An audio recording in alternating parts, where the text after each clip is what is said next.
Hello प्यारे विद्यार्थियों, आज मैं आपको आज संपन्न हाफ ईयरली एग्जामिनेशन असेसमेंट सितंबर 2023 के कक्षा 9th का साइंस सब्जेक्ट का हाफ ईयरली पेपर कराने जा रहा हूँ। आइए करते हैं।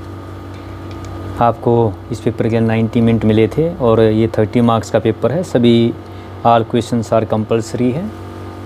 Question paper divide into section के अंदर बांटा गया है। फर्स्ट सेक्शन के अंदर क्या आपके MCQ ऑब्जेक्टिव टाइप क्वेश्चन है। आइए स्टार्ट करते हैं।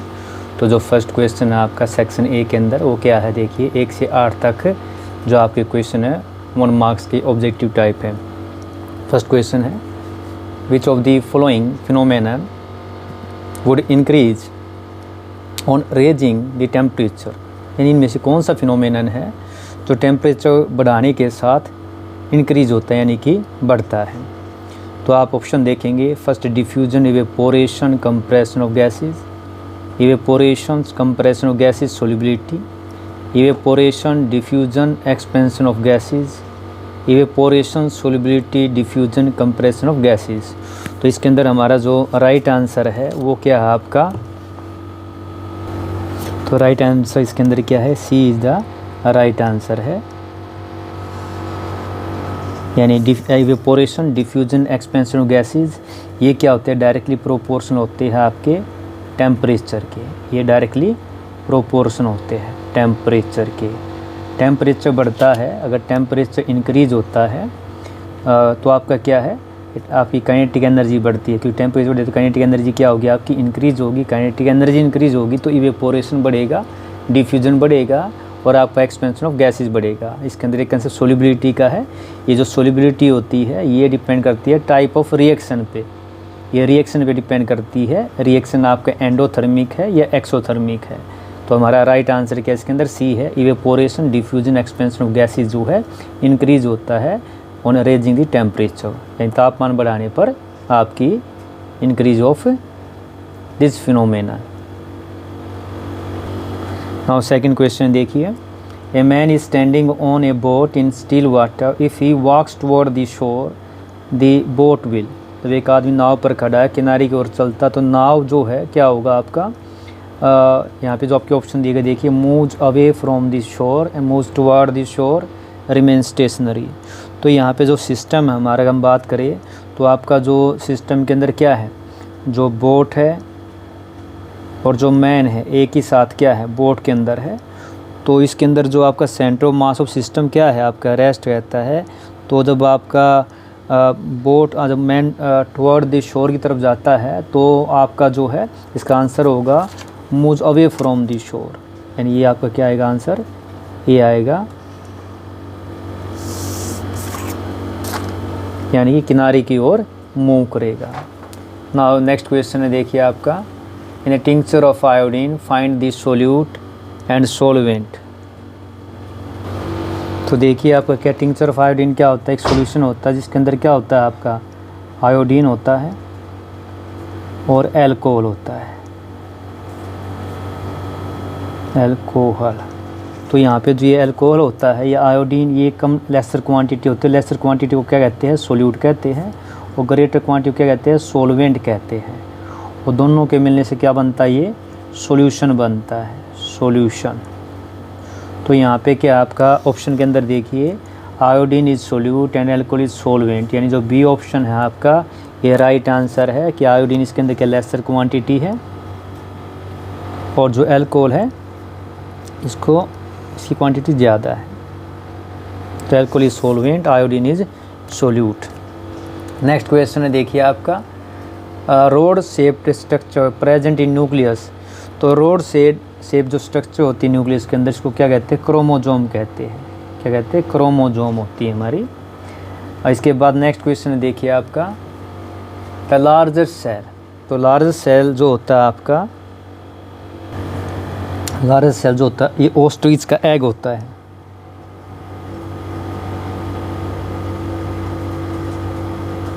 ओस्ट्रिच एग होता है। तो इसका आंसर क्या है, लार्जेस्ट सेल जो होता है ओस्ट्रिच एग होता है। और ये लगभग क्या होता है आपका 15 से 15 टू 18, कई बार पूछ लेते हैं 18 सेंटीमीटर लॉन्ग एंड वाइड होता है। लॉन्ग एंड वाइड होता है, ये यूनिसेलुलर होता है। कभी आपसे पूछ लिया जाए स्मॉलेस्ट आ जाए, द स्मॉलेस्ट, अगर यहाँ आ जाए स्मॉलेस्ट सेल, तो स्मॉलेस्ट जो सेल होता है हमारे यहाँ क्या होता है, माइकोप्लाज्मा होता है। तो स्मॉलेस्ट सेल अगर आ जाए तो ये क्या होता है, माइकोप्लाज्मा होता है। और लगभग कितना होता है, ये बहुत छोटा होता है, 0.2 to 0.3 माइक्रोमीटर होता है। और 1 माइक्रोमीटर किसके बराबर होता है, 10⁻6 मीटर के बराबर होता है। तो ये था आपका क्वेश्चन। नेक्स्ट क्वेश्चन देखिए आपका, dash tissue form the lining of kidney tubules and duct of salivary glands.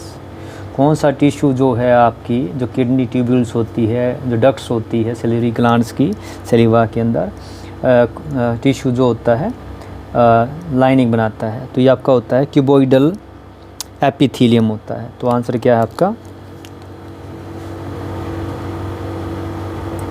Cuboidal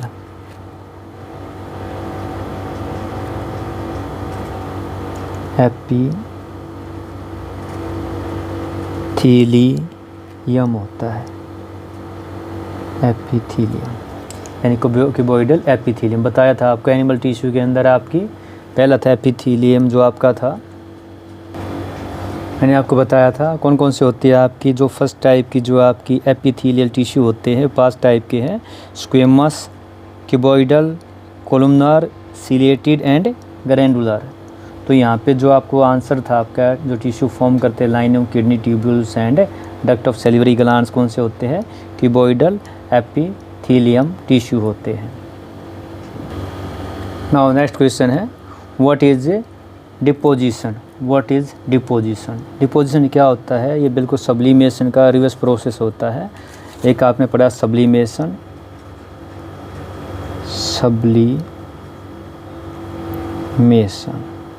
वो क्या था, सब्लिमेशन आपका चेंज था, चेंजिंग आपका सॉलिड टू गैसेस डायरेक्टली, यानी ये क्या है आपका change of solid to liquid, solid to gases directly. Sublimation क्या है, changes of solid to gases directly. इसका अपोजिट अगर मैं बोल दूं तो उसको बोलते हैं आपका डिपोजिशन। तो डिपोजिशन क्या लिखेंगे यहाँ पे आप, the direct change of gaseous state, the direct change of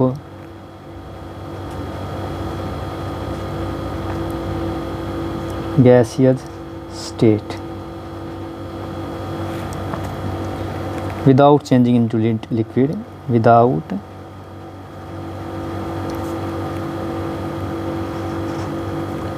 changing into liquid is called deposition.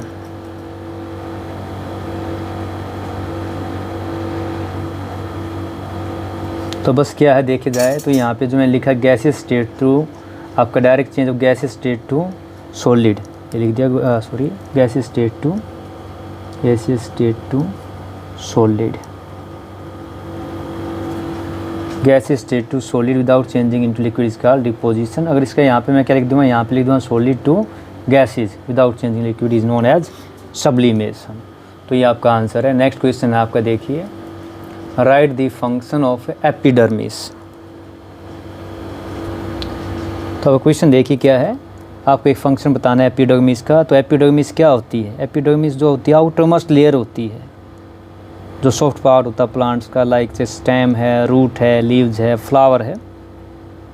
तो यहाँ पे इससे पूछा गया फंक्शन पूछा गया है। तो जो फंक्शन होगा इसका, तो फर्स्ट फंक्शन, तो यहाँ फंक्शन है, फर्स्ट फंक्शन हम कह सकते हैं कि आपका है एपिडर्मिस प्रोटेक्टिव टिश्यू है, act as protective tissue, protective tissue क्या करता है, covering the plant of the body, यानी प्लांट बॉडी को कवर करता है, covering of plant body.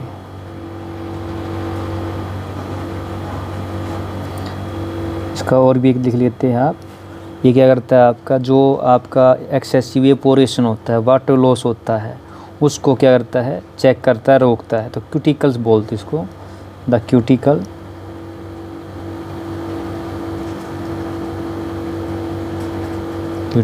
Checks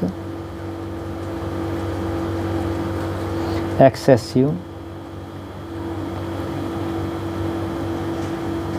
evaporation of water।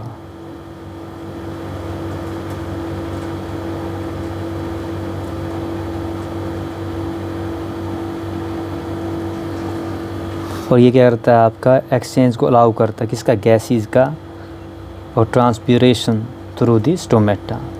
तो यहाँ पे आपका पूछा गया था एक ही फंक्शन, तो आपको इतने में 1 नंबर मिल जाएगा। नाउ सेक्शन बी, देखिए क्वेश्चन क्या है आपका। सेक्शन बी के अंदर आपका 9th और 11th तक का आपके 9, 10, 11 3 क्वेश्चन जो आपके 2 मार्क्स के हैं। तो फर्स्ट जो क्वेश्चन है आपका क्या, how does an amoeba obtain its food. An amoeba जो है किस तरह से फूड आपका ऑब्टेन करता है। इसके 2 तरीके आप लिख कर भी 2 मार्क्स में आए, आपको डायग्राम के द्वारा भी इसको करके दिखा सकते हैं। तो क्वेश्चन क्या है आपका, जो अमीबा ऑब्टेन करता है अपना फूड, एक प्रोसेस को बोलते हैं एंडोसाइटोसिस कहते हैं। इस प्रोसेस अंदर होता क्या है, अमीबा इनगल्फ कर देता है फूड पार्टिकल को बाय द जूडोपोडिया, एक आपका स्ट्रक्चर होती है, फॉर्म करता है जिसे जूडोपोडिया कहते हैं। और बाय सीक्रेटिंग आपका डाइजेस्टिव एंजाइम सीक्रेट करता है अमीबा, जिसकी हेल्प से क्या फूड डाइजेस्टेड होता है, और इस तरह से अमीबा अपना फूड ऑब्टेन करता है। और जो सेकंड तरीका है, आप इस डायग्राम के द्वारा भी इसको दिखा सकते हैं। ये सेम प्रोसेस है obtain in the food by amoeba. तो ये अमीबा है जिसकी स्ट्रक्चर दिखाई गई है, अमीबा के अंदर ये न्यूक्लियस है, ये फूड पार्टिकल है। जब फूड पार्टिकल इसके पास आता है तो ये जो संरचना, जो स्ट्रक्चर फॉर्म होती है, इसको बोलते हैं जूडोपोडिया। तो with the help of pseudopodia it engulf this food particle into it like this and secrete digestive enzyme which digest these food particles. So by this process amoeba obtains food। तो आप या तो इसके द्वारा या फिर आप जो मैंने अभी आपको दिखाया है इसके द्वारा, यानी आप इस तरह कोई भी तरीका अपना के इसका आंसर दे सकते हैं बाय यूजिंग डायग्राम और by writing this. Now next question देखिए आपका, liquids generally have lower density as compared to solid, but you must have observed that ice float on water. Find out why। अब देखिए इसके अंदर क्या आप कहते हैं कि हमारा जो सॉलिड होता है उसकी डेंसिटी ज़्यादा है लिक्विड से। हाँ होती है, जो डेंसिटी होती है, density of solid is greater than ऐसे लिख सकते हैं, ग्रेटर देन लिक्विड होती है जब भी क्या है। लेकिन फिर भी जो आपकी आइस है वो क्या होती है, सॉलिड होती है। और हमें पता है जिसकी डेंसिटी ज़्यादा होती है, जिसकी लोअर डेंसिटी होती है, वो क्या करता है, फ्लोट करता है। और हमें पता है लोअर डेंसिटी बॉडी क्या करती है, जिसकी डेंसिटी लोअर होगी, लोअर डेंसिटी बॉडी फ्लोट करती है। लोअर डेंसिटी बॉडी फ्लोट माने होता है तैरना, तैरती है, फ्लोट करती है, फ्लोट्स। तो वाई आपकी आइस क्या है, सॉलिड है, इवन इट्स फ्लोट। तो रीज़न क्या है इसके अंदर, आपकी आइस है तो सॉलिड, लेकिन क्या होती है इसके अंदर क्या होता है, इसकी डेंसिटी लोअर होती है। Density of ice is less होती है, लेस देन वाटर। तो ये रीज़न क्या होता है, बिकॉज जो वैकेंट स्पेस होते हैं, कोई चीज़ खाली होती है, वैकेंट स्पेस, जो वैकेंट स्पेस होते हैं आइस के अंदर, vacant space are large than water. That's why क्या है, डेंसिटी क्या है इसकी लेस देन है वाटर, इट फ्लोट करती है। इसी जो स्ट्रक्चर भी होती है वो भी क्या है आपकी केज लाइक स्ट्रक्चर होती है, ओपन, यानी आपकी जो है एक रीजन और भी लिख सकते हैं, ice has open cage structure.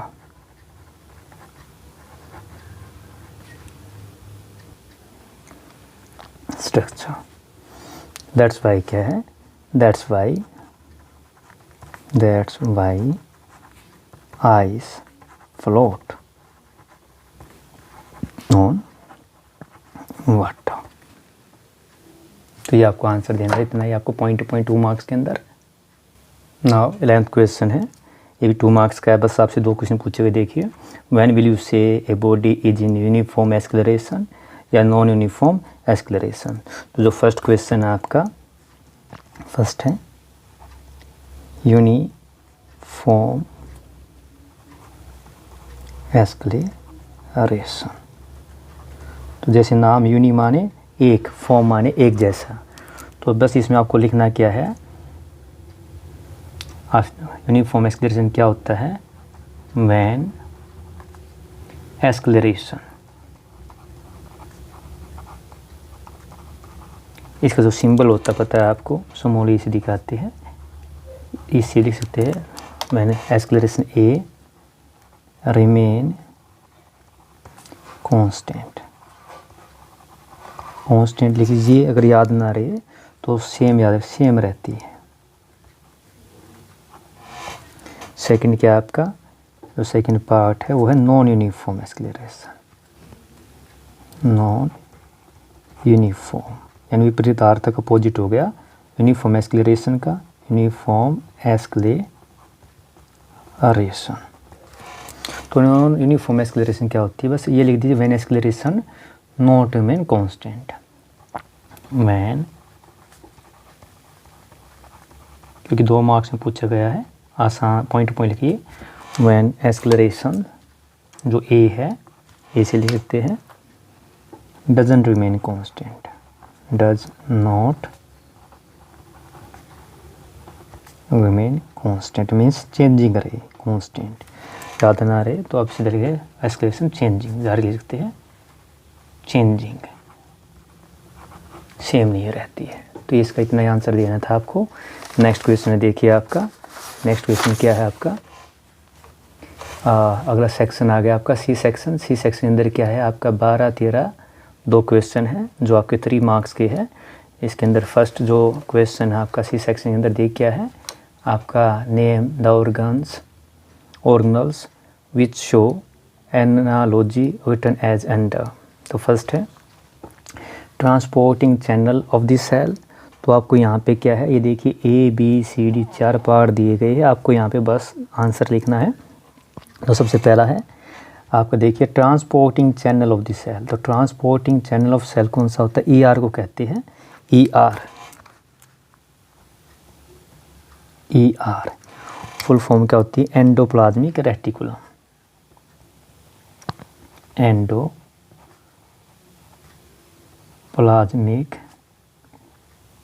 ये सी है आपका रेटिकुलम। तो फर्स्ट का आंसर हो गया एंडोप्लाज्मिक रेटिकुलम। सेकंड है आपका the powerhouse of cell. तो पावर हाउस ऑफ सेल कौन सा होता है, माइटोकॉन्ड्रिया को हम पावर हाउस ऑफ सेल कहते हैं, mitochondria, powerhouse of cell होता है माइटोकॉन्ड्रिया। नेक्स्ट है packaging and dispatching unit of this cell. तो आपको बताया था ईआर क्या करता है, उसके अंदर जो राइबोसोम प्रोटीन सिंथेसिस करती है, और गोल्जी पैकिंग क्या करता है, उसको जो बाहर फैक्ट्री जो बनाती है उसको पैक करती है, तो गोल्जी बॉडी। तो पैकेजिंग का काम करती है गोल्जी बॉडी। लास्ट है स्टोरेज सैक ऑफ सेल। तो आपको पता है जो डंगा होता है, जो चीज़ होता है, वेस्ट जो कहाँ फेंका जाता है, वैक्यूल्स के अंदर फेंका जाता है, तो उसको स्टोरेज सेल जो बोलते हैं वैक्यूल्स, ये एस है वैक्यूल्स। तो ये था आपका इसका फर्स्ट पार्ट। इसके बाद जो आपका सेकंड वाला पार्ट है, आप इसको सेपरेटली, आपको अगर कन्फ्यूज़न हो तो यहाँ पे मैं लाइन लगा देता हूँ बीच में इसके। ये फर्स्ट पार्ट था। Second part, power of social mitochondria, packaging dispatching unit of this cell is Golgi body, and storage sac of cell क्या बोलते हैं उसको, वैक्यूल्स कहते हैं। नाउ नेक्स्ट क्वेश्चन है आपका, देखिए नेक्स्ट आपका प्लाज्मोलिसिस। नाउ लास्ट है आपका प्लाज्मोलिसिस में लिखेंगे आप, आपका प्लाज्मोलिसिस प्रोसेस होती है हाइपोटोनिक सॉल्यूशन के अंदर। ये क्या होती है, द प्रोसेस होती है cell lose water in the hypotonic solution. 3 type के सॉल्यूशन बताए थे आपको मैंने, isotonic solution, hypotonic solution and hypotonic solution. तो यहाँ पे जो प्लाज्मोलिसिस है ये क्या है, it is the process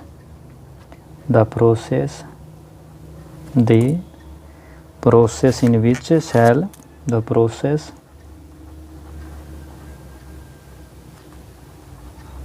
in which cell lose water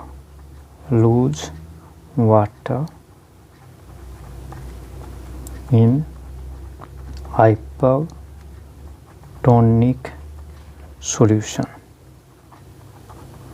तो आप इसको बस ये 3 नंबर में था, तो ये आपका इतना डिफाइन कर सकते हैं, या आप इसको आप कह भी सकते हैं। ये क्या होता है, श्रिंक के जो प्रोटोप्लाज्म है, ये आप कह सकते हैं it is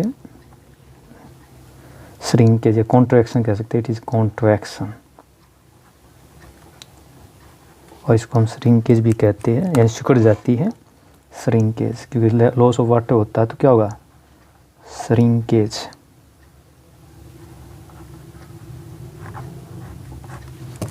of shrinkage of water, shrinkage of protoplasm of protoplasm कह लीजिए, protoplasm of plant cell due to loss of water।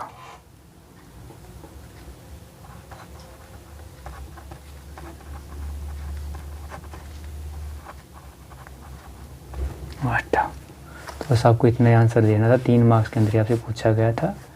तो आपका प्लाज्मोलिसिस क्या है, प्रोसेस जिसके अंदर क्या है, सेल लूज वाटर करता है हाइपोटोनिक सॉल्यूशन के अंदर। ऐसे हम कह सकते हैं, दूसरी डेफिनेशन दे सकते हैं, कॉन्ट्रैक्शन श्रिंकेज, सिकुड़ जाना होता है प्रोटोप्लाज्म का, प्लांट सेल के का, due to loss of water. Now next 13 question देखिए, why do you fall in forward direction when a moving bus brakes to stop and fall backward when it accelerate from rest. तो इसका reason क्या आपको बताया था, due to inertia. और आपका जो फर्स्ट केस है, यानी वी फॉल, अगर हम लिखें इसको, वी फॉल बैकवर्ड, हम पीछे की तरफ गिर पड़ते हैं। इसका रीज़न क्या होता है, due to inertia of rest, due to inertia of rest। यानी जैसे ही बस चलती है, lower portion comes into motion with respect to bus, but upper portion try to move in want to remain in rest position. तो यहाँ पे क्या आप लिख सकते हैं, ये तो आपका रीजन होगा, लिख सकते हैं because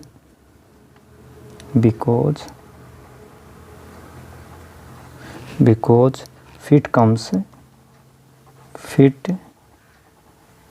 comes into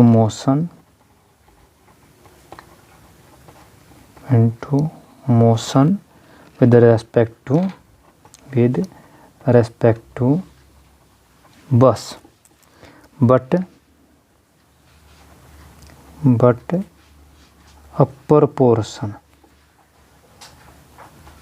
upper portion try to remain in rest position,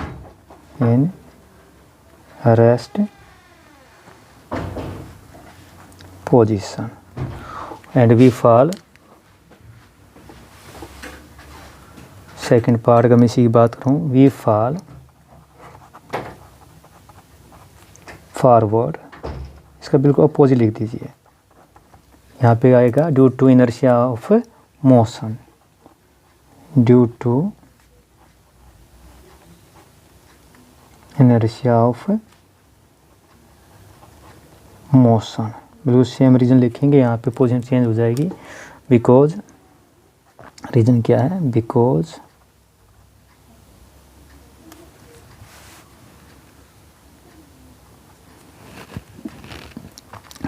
feet comes, feet जो आपके कम्स रेस्ट में आ जाएंगे, rest, feet comes into rest लिखते हैं, into rest with respect to bus, but जो प्रपोर्शन है आपका portion try to remain, try to remain in motion, बस आपको इतना देना है। इस वजह से क्या है, आप फॉल होते हैं backward direction and forward direction. तो ये आपका फर्स्ट क्वेश्चन था, इसका आपको इतना ही आंसर देना था, why we fall backward and forwards when a bus start and stop. Now देखिए इस क्वेश्चन जो सेकंड पार्ट, आप देखिए क्या दिया गया था, एक न्यूमेरिकल दिया गया है, an object of mass 100 kg accelerated uniformly from a velocity of 5 metre पर second to 8 meter per second in 6 seconds. Calculate initial and final momentum of the object. तो आपको क्या दिया गया है यहाँ पे, आप देखिए यहाँ करते हैं, आपको initial velocity u, initial velocity, आपको final velocity you are given, initial velocity कितनी है इसको हम u से दिखाते हैं, ये कितनी दी गई है आपको 5 मीटर पर सेकेंड, 5 मीटर पर सेकेंड, एंड फाइनल वेलोसिटी जो आपकी फाइनल वेलोसिटी, इसको किससे दिखाते हैं, v से दिखाते हैं, ये कितनी दी गई है 8 मीटर पर सेकेंड। आपको जो मास दिया गया है, मास जो है, mass of object, mass of object कितना दिया गया है आपको m, ये दिया गया 100 kg, 100 kg। हमें निकालना क्या है, इनिशियल मोमेंटम और फाइनल मोमेंटम। और मोमेंटम क्या होता है, मोमेंटम होता है मास इनटू वेलोसिटी। मोमेंटम क्या होता है, इसको पी से दिखाते हैं, ये क्या होता है मास इनटू वेलोसिटी होता है, यानी कि mv होता है, मास को नाम है mv। तो आपका जो इनिशियल मोमेंटम होगा, अगर हमें वापस आए तो इनिशियल लीनियर मोमेंटम आपका जो होगा, initial linear momentum, initial momentum मान लो इसको हम, आपका ये कितना होगा, अगर P1 से दिखा दूँ इसको, P1 सिंबल होता है दिखाने का, तो ये क्या होगा आपका m इंटू में u क्या है, इनिशियल वेलोसिटी है। तो यहाँ पे जो मास दिया गया वो कितना है 100 kg है, और जो आपको वेलोसिटी दी गई है वो कितनी दी गई है 5 मीटर पर सेकंड दी गई है। तो ये कितना हो गया 500 यूनिट क्या बनेगी, हमें पता मास को मापते हैं kg के अंदर, वेलोसिटी क्या होती है मीटर पर सेकंड। तो हो गया इनिशियल मोमेंटम। जो फाइनल मोमेंटम होगा, फाइनल मोमेंटम, लेट इसको हम P2 से दिखा देता हूँ, या Pf से दिखा सकते हैं, P2 से यहाँ पे आई ले, इनिशियल F से दिखा देता हूँ। तो ये कितना हो जाएगा, मास तो बदलेगा नहीं, m इंटू फाइनल वेलोसिटी कितनी v है, तो कितना आपका सेम बिल्कुल वही है, मास आपका 100 है, वेलोसिटी कितनी होगी आपकी 8 है, तो ये कितना आ जाएगा ये आपका 800। यूनिट वही बिल्कुल आपका kg मीटर पर सेकंड। बस इतना ही आपको करके दिखाना था। इसके अंदर जो है आपको इनिशियल वेलोसिटी 5 मीटर पर सेकंड, फाइनल वेलोसिटी 8 मीटर पर second, mass of body 100 kg दिया गया था। मोमेंटम होता मास गुना वेलोसिटी, तो इनिशियल मोमेंटम क्या हो गया, मास इनिशियल मास इंटू में इनिशियल वेलोसिटी, तो 100 इंटू 500 किलोग्राम मीटर पर सेकंड। इसी तरह फाइनल मोमेंटम जो PF आ गया mv 100 इंटू में 800 किलोग्राम मीटर पर सेकंड। नाउ लास्ट सेक्शन है आपका सेक्शन डी है, लॉन्ग आंसर क्वेश्चन है। आपको 14, 15 2 क्वेश्चन जो है 5 मार्क्स के आपको गिवन है। आइए देखिए इसके अंदर क्या आपके पास चॉइस दी गई है। देखिए आप जो 14 क्वेश्चन है इसके अंदर आप या तो ये फर्स्ट पार्ट कर सकते हैं या इसके बीच में देखिए और का ऑप्शन दिया गया, आप सेकंड पार्ट कर सकते हैं। तो हम देखिए फर्स्ट जो पार्ट है क्या दिया गया है, stone is released from the top of tower of height 90.6 meter, calculate final velocity just before touching the ground। ये फर्स्ट क्या आपका न्यूमेरिकल है, तो आइए सबसे पहले न्यूमेरिकल ही करते ये। तो फर्स्ट क्या है,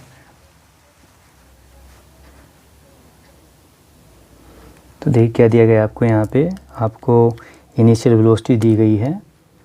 इनिशियल वेलोसिटी कितनी है आपकी, इनिशियल वेलोसिटी जो आपका स्टोन को रिलीज़ किया गया है, इसको हम यू से दिखाते हैं। ये क्या होगी आपकी, 0 होगी, क्योंकि जब इसको छोड़ा गया है तो ऑब्जेक्ट क्या था, रेस्ट में था, 0। जो आपकी फाइनल वेलोसिटी होगी वो हमें क्या है निकालनी है, फाइनल वेलोसिटी। इसको वी से दिखाएंगे, ये हमें निकालनी है। आपको गिवन क्या है, हाइट दी गई है, हाइट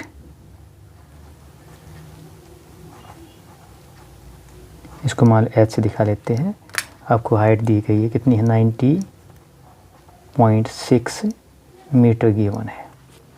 और जब किसी ऑब्जेक्ट को आप छोड़ते हैं, गिराते हैं, तो एक्सेलरेशन ड्यू टू ग्रेविटी के अंडर गिरती है। तो बॉडी जब डाउन आएगी, तो बॉडी नीचे तरफ गिरेगी। बॉडी जब मान लीजिए ये आपकी बॉडी इधर गिरेगी, इस तरह से गिरेगी, तो यहाँ पे जो आपका ये ऑब्जेक्ट है, यहाँ पे ये ऑब्जेक्ट है, तो यहाँ पे वेलोसिटी क्या है इसकी, इनिशियल वेलोसिटी कितनी है यहाँ पे, यू तो 0 है। और हमें मान लो यहाँ पे गिरती है, ऊंचाई कितनी दी गई, यहाँ से लेके यहाँ तक की जो h है, h गिवन है आपकी 90.6 मीटर है। और जब बॉडी नीचे तरफ गिरेगी इस तरफ, तो क्या लगे, एक्सेलरेशन ड्यू टू ग्रेविटी लगती है। और ये एक्सेलरेशन ड्यू टू ग्रेविटी की जो वैल्यू कितनी होती है आपको पता है, 9.8 होती है। तो जी कितनी होगी आपकी, 9.8 मीटर पर सेकंड स्क्वायर। बस हमें क्या निकालनी है, हमें वेलोसिटी निकालनी है। तो हमारे पास इक्वेशन मैंने आपको बताई थी, 3 इक्वेशन है, तो हम थर्ड इक्वेशन यूज़ करेंगे, by third equation of motion. कौन सी थर्ड इक्वेशन आपकी, वो क्या है, v square is equal to u square जमा 2 ये कितना हो गया, अब जी हो गया, इनटू में एच, एस क्या हो गया, एच हो गया है। तो यहाँ पे वैल्यू रखेंगे आप, तो आपकी ये तो कितनी है, 0 है, तो 0 का स्क्वायर हो गया 2, जी कितना है, एच कितना है, इसकी वैल्यू रख देंगे हम यहाँ पे। जी का मान कितना है आपका 9.8 है, और एच कितना है 90.6 है, ये हमने वैल्यू रख दी है। तो अब के बाद अब आपका वी स्क्वायर जो आपका आ गया है, वी स्क्वायर कितना आ गया आपका, तो ये तो 0 हो गया, 2 गुना 9.8 गुना 19.6। इसको आपको क्या करना है, गुना करना है। आप गुना करेंगे, आप साइड में करके दिखा सकते हैं इसको, क्योंकि आपको एक कैलकुलेशन वर्क जो है यहाँ पे आप साइड में दिखा सकते हैं। सीधी करें तो सीधी भी कर सकते हैं। देखिए 2 से मल्टीप्लाई करेंगे, 2 8 16, 2 9 18, 1 19, और ये नीचे भी क्या 19.6। इसको आपको मल्टीप्लाई करना है, इसकी ज़रूरत नहीं है। देखिए आपको बड़ा आसान सा हो जाए क्वेश्चन जो है। तो वी स्क्वायर कितना आ गया आपका 90.6 इंटू 90.6। हमें तो वेलोसिटी निकालनी है, तो जो आपकी वेलोसिटी होगी, वेलोसिटी वो क्या आ जाएगी, इधर इसका स्क्वायर रूट हो जाएगा 90.6 इंटू 90.6 का स्क्वायर रूट। और मैंने आपने पढ़ा है, अब ये क्या है 2 है तो बाहर क्या आएगा स्क्वायर रूट, इसका कितना आ जाएगा आपका 90.6 आ गया। ये क्या आएगा मीटर पर सेकेंड। तो जो आपकी वेलोसिटी आई है, फाइनल वेलोसिटी जब बॉडी आपकी जस्ट टच करेगी ग्राउंड को, कितनी आ जाएगी 90.6 मीटर पर सेकेंड। ये आपका क्वेश्चन था, फर्स्ट पार्ट था। अब इसका आपका जो सेकंड पार्ट आप देखिए, सेकंड पार्ट क्या दिया गया है इसके अंदर, why is it difficult to hold a school bag having a sharp strap made of thin and strong string. Question है देखिए, क्यों आपका ये डिफ़िकल्ट हो जाता है, किसी पतली मजबूत डोरी से बने पट्टे की सहायता से स्कूल बैग को उठाना कठिन होता है। Why is it difficult to hold a school bag having a strap made up of thin and strong string. हमें पता है, वी नो, जो आपका प्रेशर होता है, वी नो जो प्रेशर होता है वो डायरेक्टली प्रेशर होता है कि आपका पता है फोर्स पर यूनिट एरिया होता है, फोर्स पर यूनिट एरिया होता है, या हम इसको लिखते हैं थ्रस्ट पर यूनिट एरिया भी कहते हैं, थ्रस्ट पर यूनिट एरिया। अब यहाँ पे अगर आप देखें तो जो प्रेशर है वो डायरेक्टली प्रोपोर्शनल है किसके, एरिया के, एरिया के। अगर एरिया ज़्यादा होगा तो प्रेशर कम होगा, एरिया कम होगा तो प्रेशर ज़्यादा होगा, क्योंकि ये इन्वर्सली प्रोपोर्शनल, इसका मतलब यही है। तो सरफेस एरिया ऑफ जो स्ट्रिंग है is less than a compare to a wide, so greater और large is pressure that leads to pain in the shoulder. अब लिखते हैं surface area of a thin string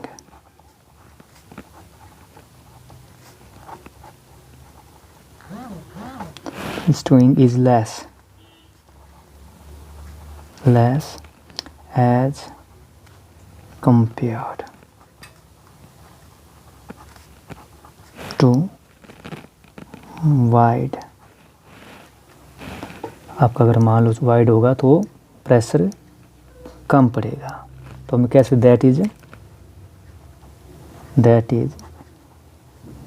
greater larger is pressure.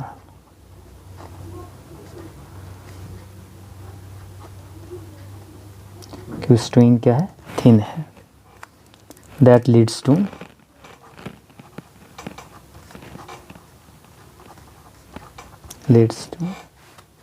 Pen in shoulder।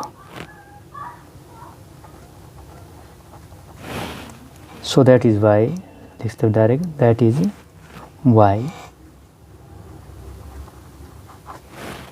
it is difficult, same line वापस repeat कर दीजिए, difficult to hold school bag having a strap made up of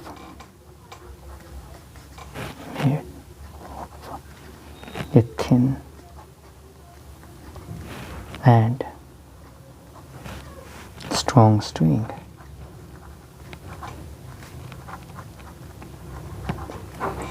तो ये क्या था, इसका सेकंड पार्ट था। क्या है देखिए, 43rd पार्ट है यूनिवर्सल लॉ ऑफ ग्रेविटेशन। इसको बड़ी इजीली आप दिखा सकते हैं कि अगर मान लो 2 मासेस आपको दिए गए हैं, ये 2 मासेस हैं,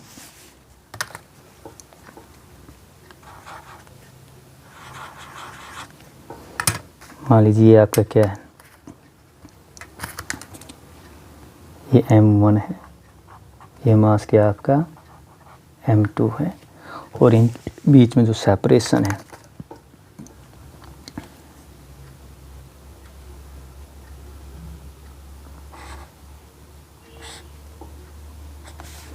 वो कितनी है, डी है। ये आपकी सेपरेशन है। तो यूनिवर्सल लॉ ऑफ ग्रेविटेशन क्या कहता है, क्या स्टेट करता है, जो फोर्स लगता है, आप दिखा सकते हैं डायरेक्ट इसको आप मैथमेटिकली, फोर्स डायरेक्टली प्रोपोर्शनल होता है प्रोडक्ट ऑफ मासेस के।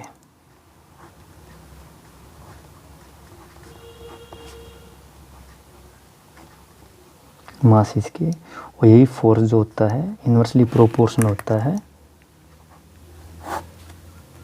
Square of distance between masses. तो आपका ये भी स्टेटमेंट इसकी, अगर आपको याद ना हो तो इस तरह आप लिख सकते हैं। तो आपका जो फोर्स है वो क्या है, डायरेक्टली फोर्स में डायरेक्ट लिखना चाहूँ तो क्या होगा आपका m1 m2 by D square. तो कंबाइन स्टेटमेंट हो गया, कंबाइन कर दी है आपने। और यहाँ पे इस कांस्टेंट को हटाएंगे तो एक कांस्टेंट आएगा, ये क्या आएगा, g, जिसे हम यूनिवर्सल ग्रेविटेशन कांस्टेंट कहते हैं, m1 m2 by D square. तो ये मैथमेटिकल स्टेटमेंट है, लेकिन स्टेट पूछा, स्टेट का है तो स्टेटमेंट क्या है आप डायरेक्ट आप लिख सकते हैं। अगर आपको याद ना हो तो इट स्टेट दैट, यानी लिख सकते हैं आप यूनिवर्सल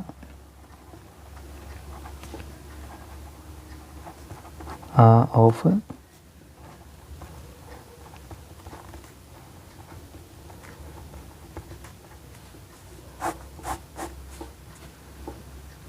तो स्टेटमेंट यहाँ पर लिख सकते हैं। बुक लैंग्वेज में क्या लिखा गया है कि every object, it state that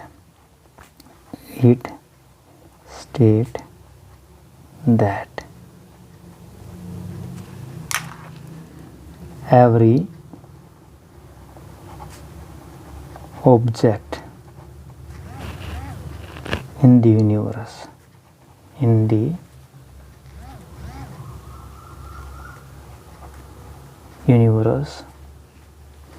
attract attracts every other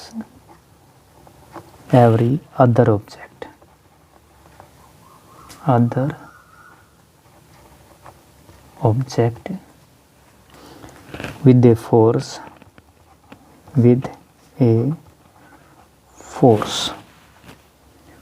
which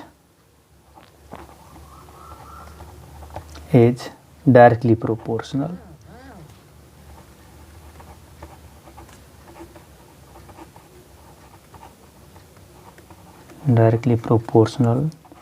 to product of their masses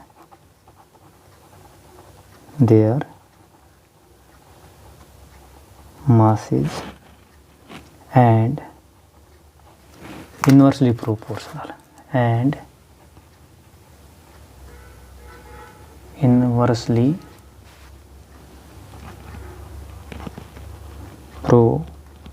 proportional to square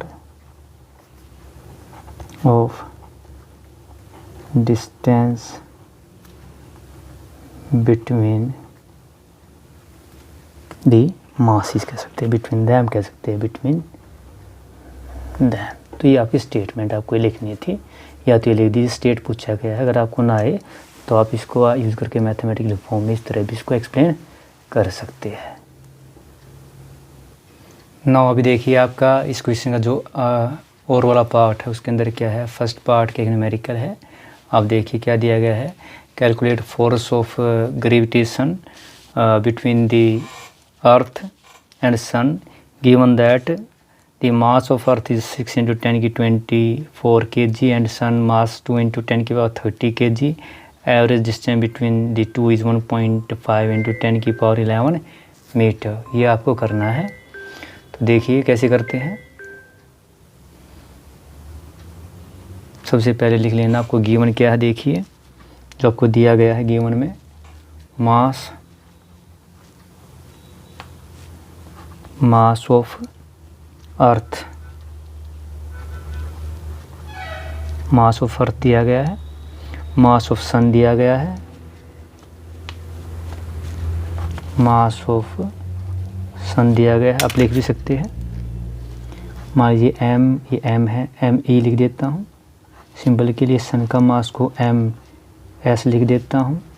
तो आपका जो है ये वैल्यू जो गिवन दी गई है आपकी कितनी दी गई है, अर्थ का मास दिया गया है आपका 6 × 10⁻24 kg, और जो सन का दिया गया 2 × 10⁻30 kg ये दिया गया है। एंड डिस्टेंस दिया गया, जो डी दिया गया है, डिस्टेंस डी बिटवीन दैम जो है वो कितना दिया गया है, 1.5 10⁻11 मीटर। तो मैंने आपको बताया था, अभी पीछे भी किया था, इससे पहले वाला आर्टिकल जो है। तो अगर हम ये मान ले आपका ये डिस्टेंस यहाँ पे आपकी ये मान लो अर्थ हो गई है, और यहाँ पे ये आपका हो गया सन हो गया है, ये सन हो गया है, एस हुआ सन, और ये हो गया आपकी अर्थ। और इनके बीच में जो डिस्टेंस है वो डिस्टेंस दिया गया है वो डी है।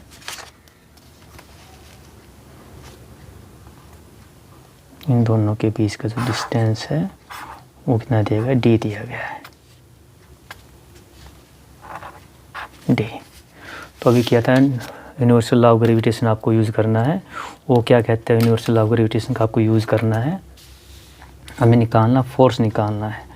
तो F कितना होता है आपका, F का जो फार्मूला है वो क्या होता है आपका, G(m1), तो m क्या है यहाँ पे, m ऑफ s हो गया, m ऑफ e यानी सन अर्थ का हो गया, divided by d², distance between them, value रख देनी है। और आपको बताया था जो g होता है इसको बोलते हैं यूनिवर्सल ग्रेविटेशन कांस्टेंट होता है। g क्या है यहाँ पे, जो g होता है इसको कहते हैं यूनिवर्सल ग्रेविटेशन कांस्टेंट।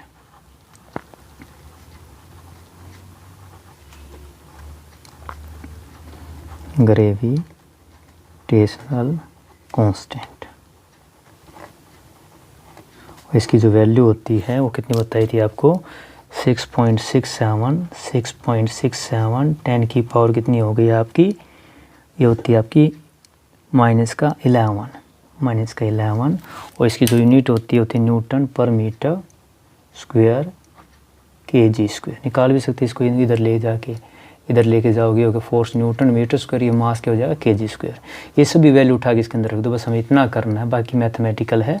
तो आपका जो फोर्स हो गया, जी का मान रखा है आपने, बस वैल्यू रखनी है आपको इसके अंदर। जी का मान कितना है आपका, तो जी की वैल्यू है 6.67 10 की पावर -11।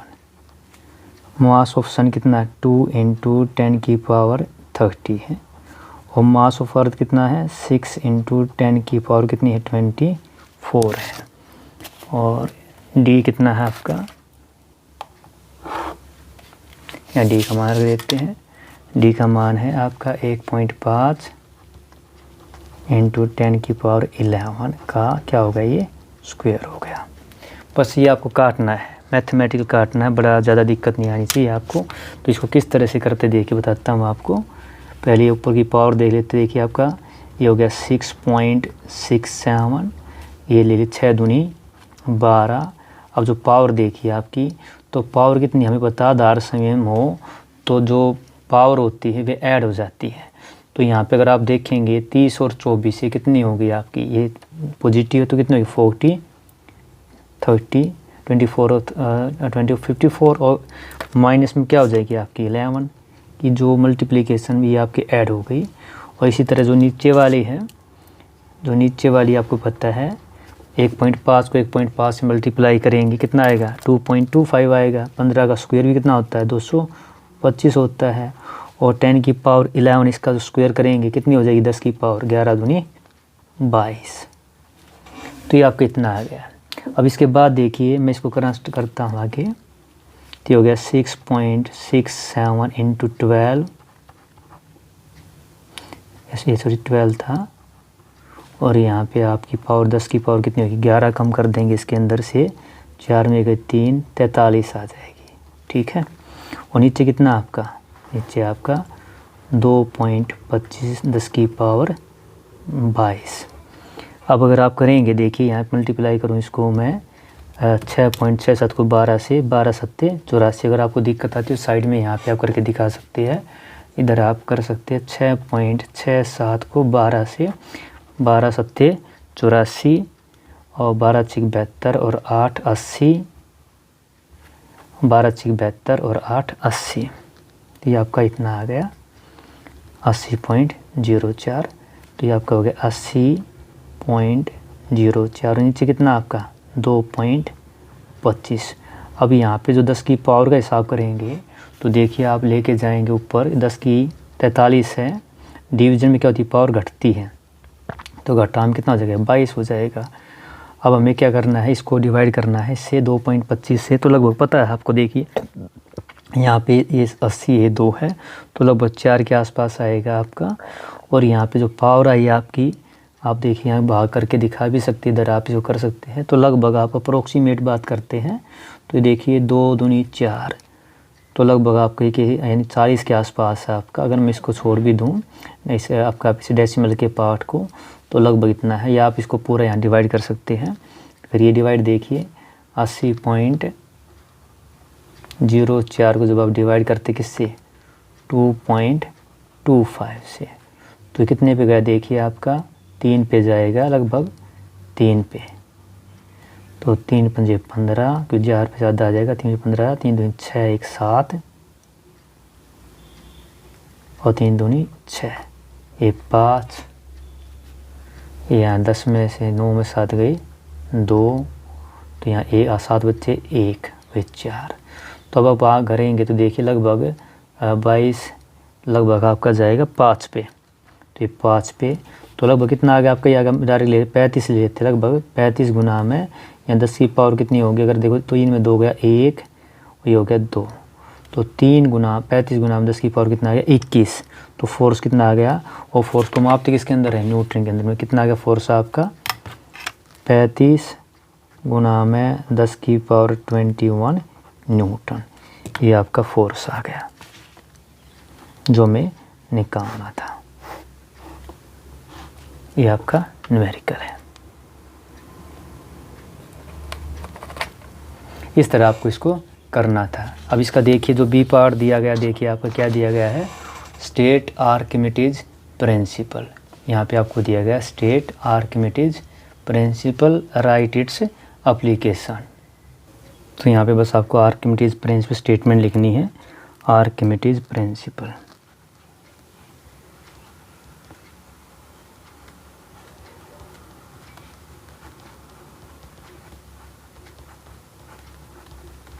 प्रिंसिपल तो ये क्या स्टेट करता है, जब किसी बॉडी को हम इमर्स्ड करते हैं फुल्ली या पार्शली किसी फ्लूइड के अंदर, लिक्विड के अंदर, इसके ऊपर एक अपवर्ड डायरेक्शन फोर्स लगता है जो इक्वल होता है वेट ऑफ फ्लूइड डिस्प्लेस। ये लिखना स्टेट करना है। ये क्या कहता है, when a body is immersed fully or partially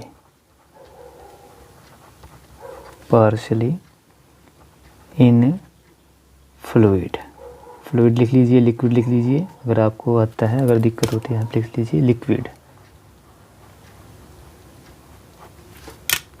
it experience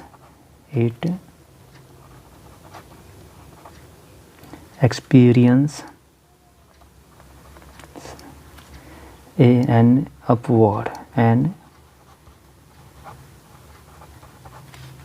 upward force which is equal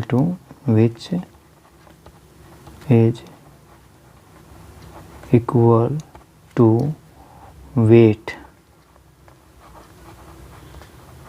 of fluid displaced।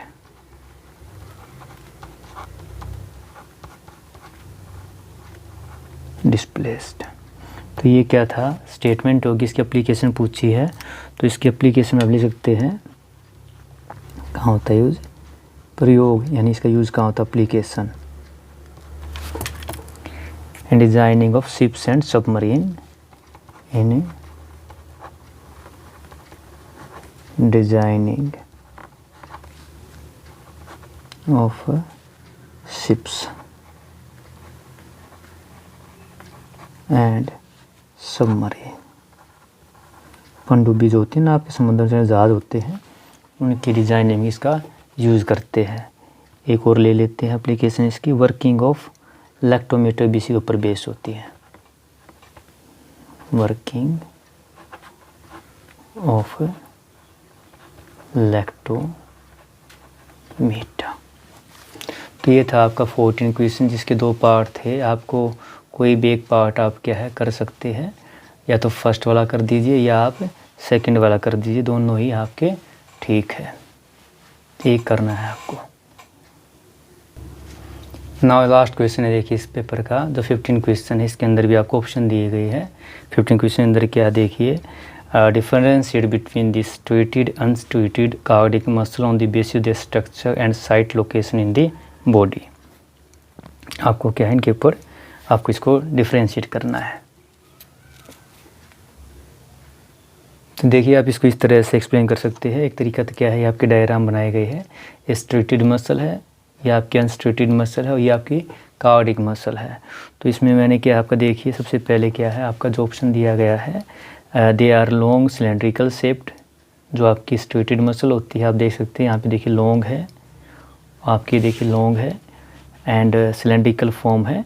और जो आपके इधर देखेंगे आपकी जो सेकंड वाली these are small and spindle shaped है, स्पिंडल शेप्ड है ये। और जो तीसरी कार्डिक मसल है दे आर सिलेंड्रिकल फॉर्म में है। अब सेकंड आप देखेंगे यहाँ पे मैंने लिखा दे आर अनब्रांच्ड। अगर आप देखेंगे यहाँ पे कोई ब्रांच दिखाई नहीं दे रही तो दे आर अनब्रांच्ड।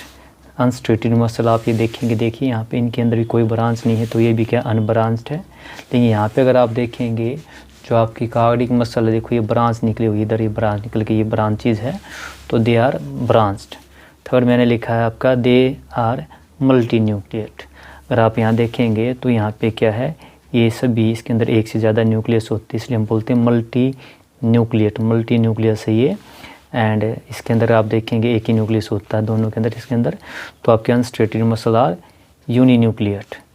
ऐसे ही आपकी जो है cardiac muscle are uninucleate है। अगर इनकी शेप की बात करें तो आप देखेंगे, देखिए यहाँ पे जो शेप एक है ब्लंट टाइप की है, तो है ब्लंट एंड, जबकि आपकी जो ये है टैपरिंग एंड। अगर आप देखेंगे अनस्ट्रेटेड मसल के जो एंड कैसे है, टैपरिंग एंड है। और यहाँ पे भी आप देखेंगे तो ये भी क्या ब्लंट एंड है, तो ये भी they also have a blunt and. इसके बाद आपको देखिए लोकेशन की बात करते हैं तो लोकेशन कहाँ है इनका, जो आपकी striated muscle located in the limbs and attach to bones. यानी आपकी लिम्स है वहाँ आपकी स्ट्रेटेड होती है, लोकेटेड होती है और अटैच होती है बोन से। जबकि unstriated muscle located in the iris of I, in ureter and bronchi of lungs के अंदर लोकेटेड होती है। जबकि कार्डिक मसल जैसे कि हमें पता है कार्डियोलॉजिस्ट होता है, हार्ट से रिलेटेड वर्ड है ये आपका, तो are located in the heart walls. अब बात करें इनकी, अगर मान लो आपकी, तो देखिए इसके अंदर जो मूवमेंट की बात करें, फंक्शन की बात करें, movement to the limbs, they are responsible for movement of the limbs. जबकि आपकी अनस्ट्रेटेड मसल कंट्रोल करती है मूवमेंट्स को, और जो आपकी कार्डिक मसल कंट्रोल करती है हार्ट बीट को। और अगर हम बात करें दीज आर वॉलंटरी मसल्स, यानी इनका क्या आप ये अपनी इच्छा से काम करती है। इनवॉलंटरी मसल होती है अनस्ट्रेटेड मसल।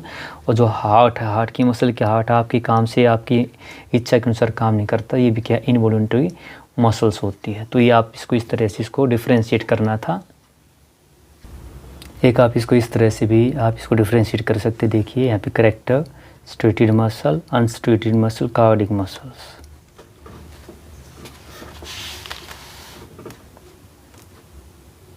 तो देखिए इसके अंदर जो आपका पहला है, तो शेप ऑफ सेल की बात करें तो शेप कैसी है, सेल कैसे है, लॉन्ग सिलेंड्रिकल एंड अनब्रांच्ड। तो वही लिखा देखो, unstriated cells are long spindle shaped है एंड अनब्रांच्ड है।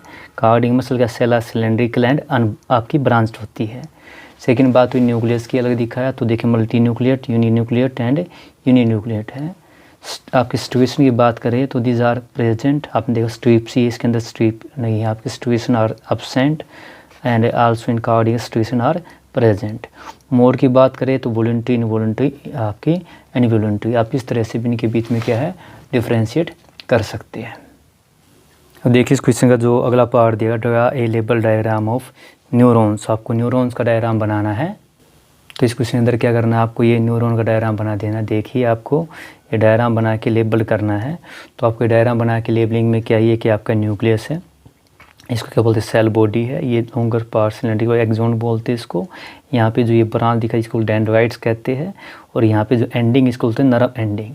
तो आपको ये डायग्राम बनाना है। ये डायग्राम बनाने के बाद इसकी लेबलिंग करनी है। ये आपको 2 मार्क्स देगा।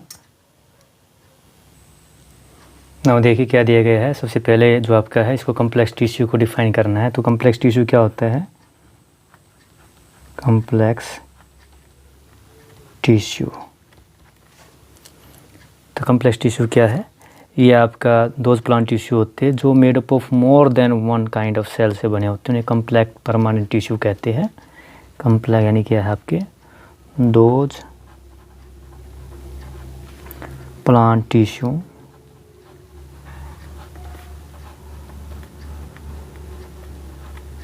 tissues which are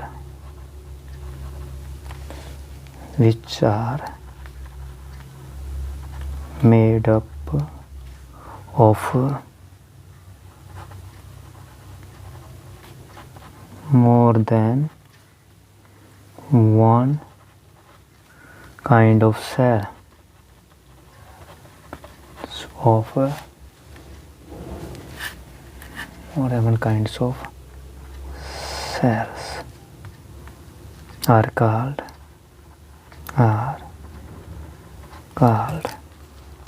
complex tissue.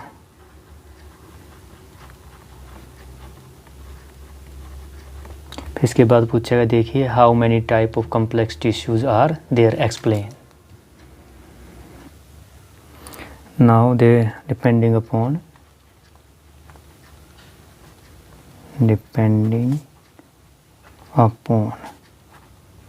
function, depending on the function कौन कौन से आपके, they transport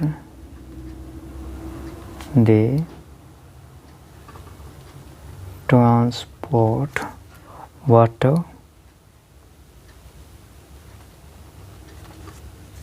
minerals,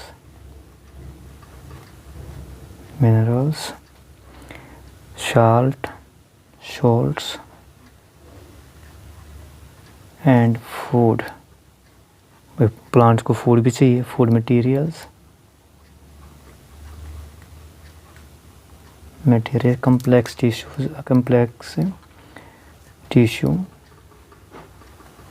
complex tissues are of 2 types। जो फर्स्ट है उसको बोलते हैं हम जाइलम। इसका एक नाम और भी, इसको वुड भी कहते हैं, वुड। और सेकंड क्या है आपका, फ्लोएम।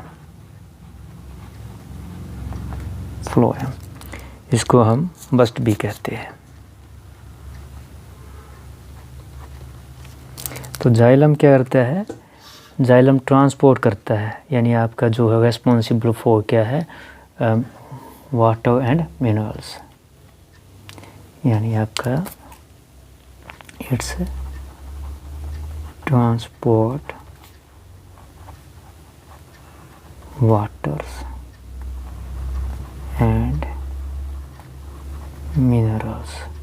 और जो फ्लोएम है रेस्पॉन्सिबल फॉर फूड, नाम भी देखो फूड, पीएच आता है, फूड का जो ट्रांसपोर्ट करता है, ट्रांसलोकेट करता है फूड को। अब इसके बाद जो है ना, इसको आप एक्सप्लेन कर सकते हैं। जो फर्स्ट है, जैसे मान लो आपका क्या है, जाइलम। इसका जो मेन फंक्शन होता है, ये ट्रांसपोर्ट वाटर, अभी भी बताया आपको, transport water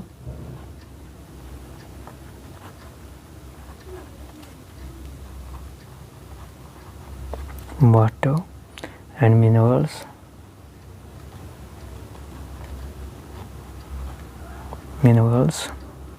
from roots upward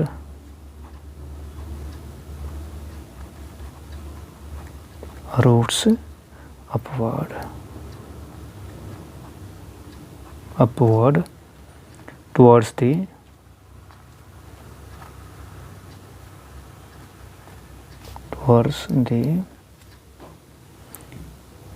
leaves, यानी नीचे से ऊपर तरफ जाता है। एंड इसकी स्ट्रक्चर की बात करें तो it consist of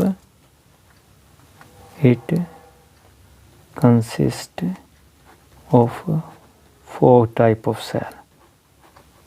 4 types of cell होता है इसके अंदर।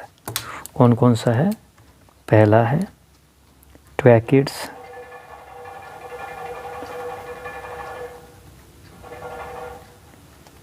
सेकंड है आपका वेसल्स,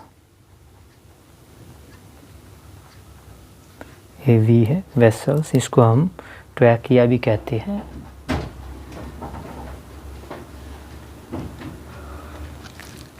जो थर्ड टाइप है आपका, उसको जाइलम पैरेन्काइमा कहते हैं। सेल जो है xylem parenchyma,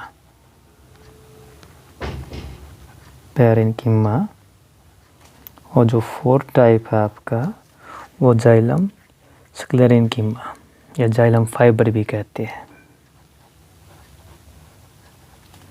xylem sclerenchyma,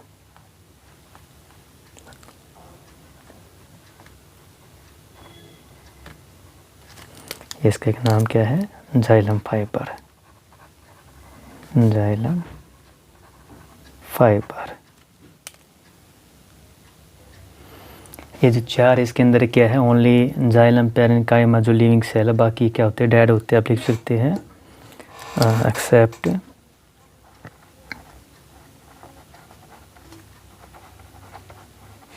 xylem parenchyma. All other xylem cell, all other xylem cells are dead and thick lignified wall, have thick lignified walls। अब अगर इनकी अलग अलग बात करें फंक्शन की तो आप डायरेक्टली लिख सकते हैं। इसके अंदर वैसे तो क्या अभी बताया आपको, जाइलम के 2 फंक्शन है।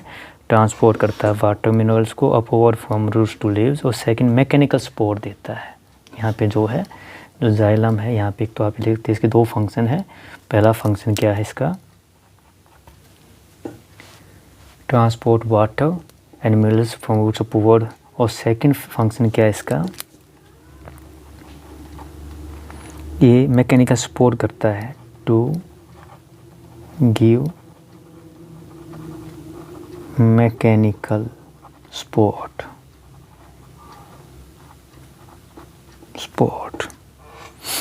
To the plant. अब इसके अंदर जो नीचे मैंने 4 एक देख सकते हैं आप, तो ट्रैकिड्स है,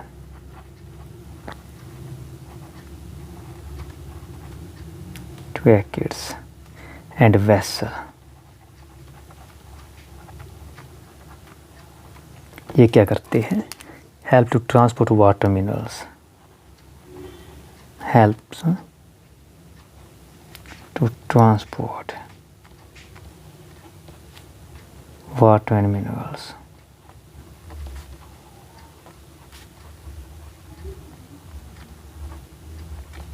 सेकंड क्या है आपका? Parenchyma, xylem पैरेन्किमा।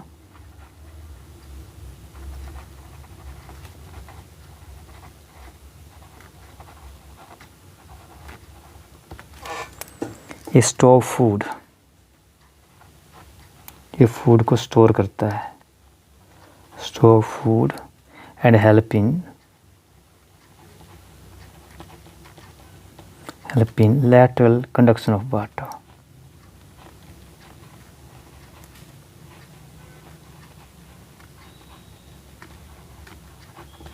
Of water.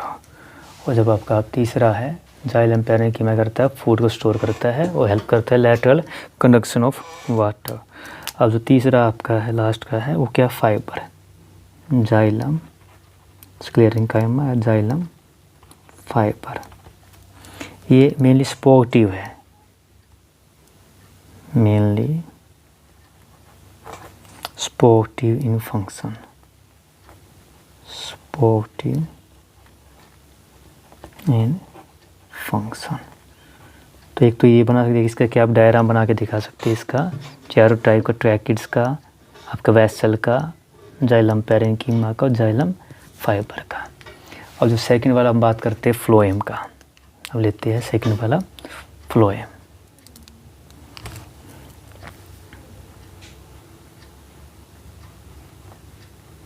Phloem, तो फ्लोएम का मैंने आपको बताया था क्या करता है।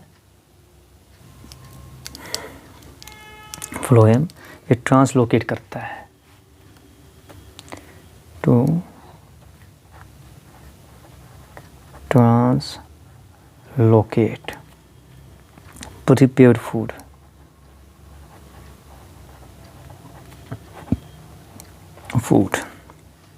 Materials from leaves to different part of the plants. कि फूड कहाँ बनता है, लीव्स के अंदर बनता है। तो to translocate prepared food materials from leaves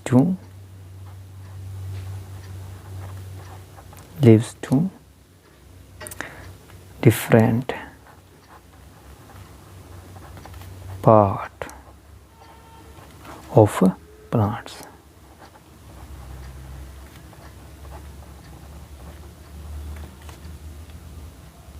अब फ्लोएम भी जो है इसके भी क्या है, ये कंसिस्ट ऑफ, इसके 4 पार्ट होते हैं आपके। इट कंसिस्ट ऑफ आपके 4 type of cell, consist of 4 types of cells. कौन कौन से इसके अंदर, सबसे पहला है आपका सिव ट्यूब,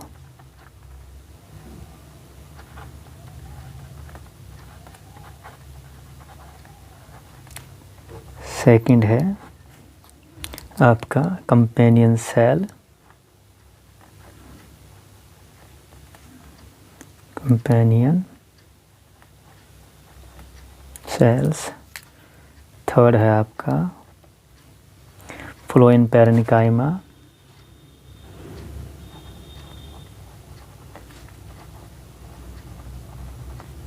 पैरेन्कीमा बोल लीजिए, काइमा कह लीजिए। और लास्ट का जो 4th है उसका नाम के फ्लोएम फाइबर, बिल्कुल सेम, बस जैसे जाइलम थे, फ्लोएम फाइबर। ये इसके क्या है, 4 पार्ट है इसके, 4 टाइप ऑफ सेल कंसिस्ट होता है। इसके अंदर भी जो फ्लोएम फाइबर होता है, फ्लोएम सेल्स आर क्या, लिविंग सेल्स होते हैं विद साइटोप्लाज्म। इसको एक्सेप्ट छोड़ दीजिए फ्लोएम फाइबर को। तो आप ले सकते हैं यहाँ पे सेम वे से, जैसे उसके अंदर क्या था, जाइलम पैरेन्काइमा ओनली लिविंग था, तो except phloem fibre, phloem fibre, phloem cell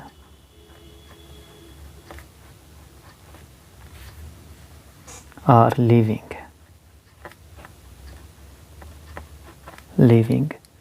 cells with cytoplasm.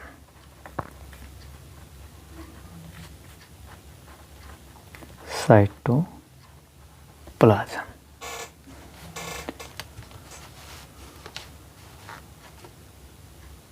तो सबसे पहले क्या इसमें फ्लोएम की बात करेंगे। फ्लोएम क्या है, टू ट्रांसलोकेट करता है प्रिपेयर फूड का, मटेरियल का, leaves to different part of plants. इसके अंदर 4 पार्ट है। पहला है sieve tube, second companion cell, third है फ्लोएम पैरेन्कीमा, 4th है फ्लोएम फाइबर्स। तो इसके अंदर ओनली आप एक्सेप्ट फ्लोएम फाइबर को छोड़ दे तो फ्लोएम सेल्स लिविंग सेल्स होते हैं विद साइटोप्लाज्म होते हैं। और जो आपके कंपेनियन सेल्स होते हैं स्पेशलाइज्ड लिविंग पैरेन्कीमा सेल होते हैं विद सीव ट्यूब्स। इसके अंदर जो आपका है, अगर मैं लिखूँ पॉइंट लिखूँ तो आपका ये अगर फर्स्ट पॉइंट है, सेकंड में लिखूँ तो आपका जो कंपेनियन सेल है, कंपेनियन सेल्स आर स्पेशलाइज्ड है specialised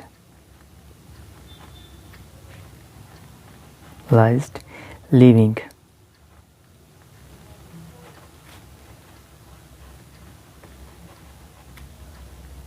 पैरेन्कीमा cells associated with a sieve tube.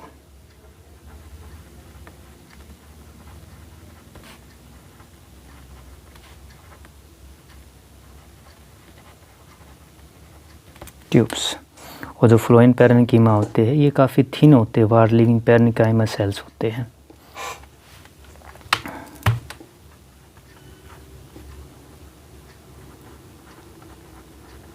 Phloem पैरेन्कीमा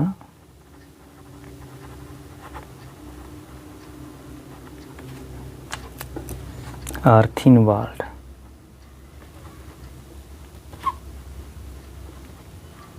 walled living parenchymatous cell है।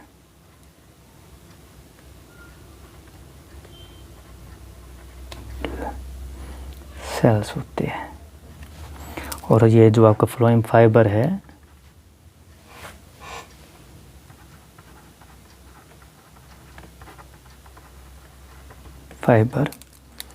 ये बिल्कुल स्ट्रक्चर के अंदर बिल्कुल सेम आपका जो जाइलम फाइबर है कि बिल्कुल सेम सिमिलर है, are similar to xylem fibre but have thicker wall,